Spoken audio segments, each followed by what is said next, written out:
we got better, right, when we drove through. So it was drizzling on the other side. Sometimes the tunnel changes the weather for us. So I'm serious with that, really, especially when it's cold season. So in the winter, then it can change quite a bit because the elevation changed when going through the tunnel. We went up the hill, so sometimes it can be a difference when coming out. So let's talk about the Czech Republic. About the history of our country. So first of all, I have to explain the different names of the country you are going to hear, because for a long time it was called the Bohemian Kingdom.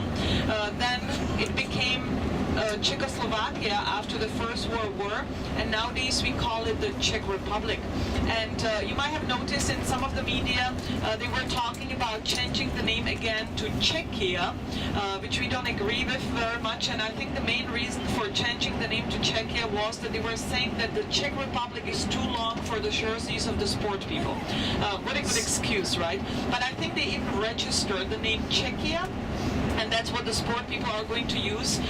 But then we are still sticking to the name, the Czech Republic. And we don't like the name Czechia very much because we think it's too confusing with Chechnya, that it sounds just really similar. And also we have changed the names of our country so often that we would rather stick with the name, the Czech Republic. We kind of like it, and we really don't need to change our name of the country that often.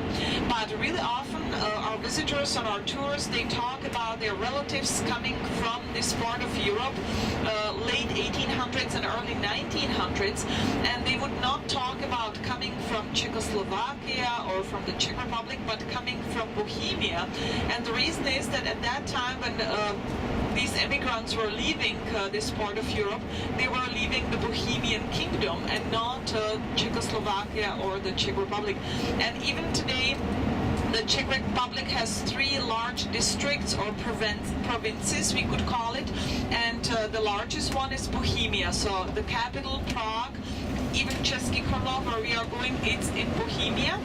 But then we have an area on the Slovak border which is called Moravia, and on the Polish border we have Silesia. So those are the 3 large parts of the Czech Republic, and that's the reason why some of your relatives might have talked about coming from Bohemia and not really coming from the Czech Republic or Czechoslovakia. And the history of the country is real long. It was already started by the Celts, and then it became part of the Holy Roman Empire in the 11th century with the first royal family called Přemyslovci, which is kind of a difficult name even for us to pronounce. And the first king, Přemysl Otakar I, who was a really important king for the country because he was building a lot of towns and the castles in the area. And the development of the country was really growing, and it was quite fast for the country.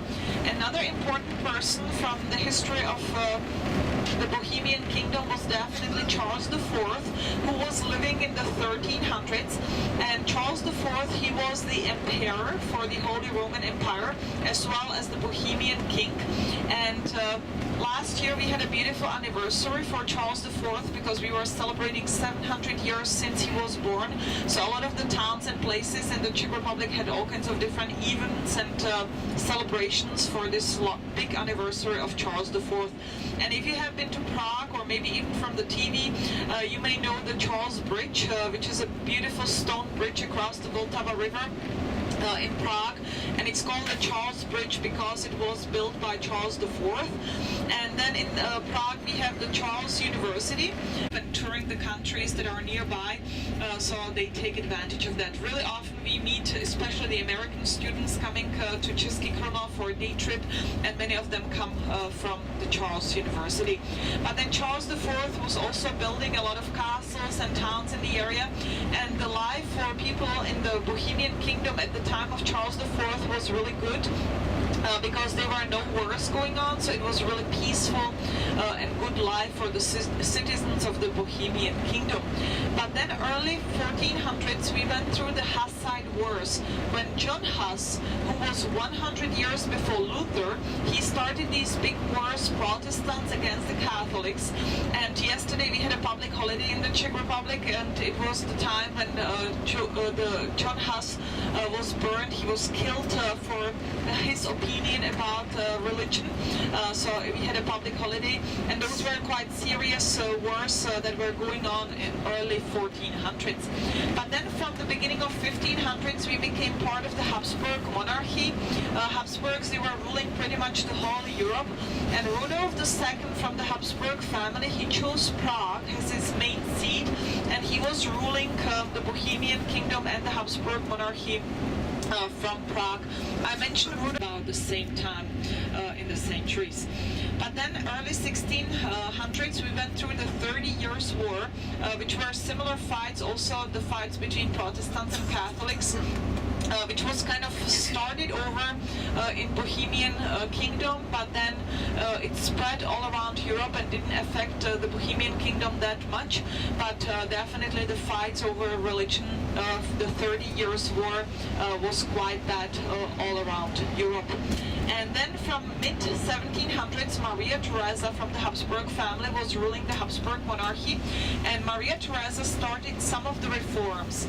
And one of the reforms that was done by Maria Theresa in the 1700s was that school became compulsory for everybody. So even the girls had to start going to school, which I think it was a great change done by Maria Theresa. But I have a daughter at home, and sometimes she's complaining about that because they have learned at school that thanks to Maria Theresa she has to go to school, and sometimes she doesn't like this fact. But I think it was a really good change that the girls, they have the same opportunities as the boys, and they can also study and go to universities and so on. But then the son of Maria Theresa, Joseph II, he started even more of the reforms, and some of his reforms were more popular than the others, especially around the Bohemian kingdom. So one of the really good reform was that he stopped the serfdom. You have to imagine until late 1700s people were the serfs. So they had to work for the kings, noble, churches, monasteries and so on. They really didn't have the freedom, and this was changed by Joseph II when people became free and they could start moving from place to place and choose their jobs. So one of the good reforms. But the other reforms, especially around the Bohemian kingdom, were not as popular. First of all, he was doing some of the reforms around religion. So he was closing a lot of churches and monasteries to save money because it was too expensive for the Habsburgs. And then he was also forcing people to be Catholic. So at the time of the Habsburgs, people had to be Catholic, and we had quite a lot of the Protestants living around the Bohemian kingdom, so that wasn't definitely only German. And even though we were occupied during the century by so many different countries, we managed to keep our language till today, so we still speak Czech. But one of the ways they managed to keep the language back then, at the time of Joseph II, was through the marionettes shows, or the puppet shows. You are going to see quite a lot of the marionettes, puppets around Český Krumlov. We have a puppet museum in town, and a lot of the shops, they sell them. And the reason why the puppets or the marionettes are so popular around the Czech Republic is that really at the time of Joseph II, when they were playing with the marionettes, that was the only